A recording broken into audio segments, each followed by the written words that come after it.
What if socialism succeeded? It's a question that has been debated for decades. For some, it represents the ultimate utopia, while for others, it is a nightmare scenario.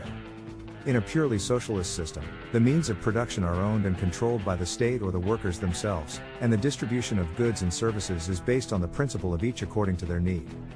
But what would happen if such a system was implemented successfully? Firstly, it would require a massive shift in the way we think about property rights and individualism. In a socialist society, private property would be abolished and replaced with public ownership, which could include everything from businesses to housing.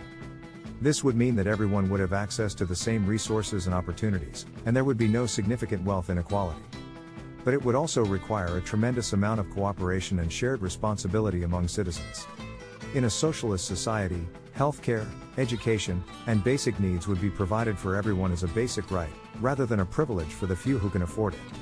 This could potentially lead to significant improvements in quality of life for all citizens, as well as the elimination of poverty and homelessness.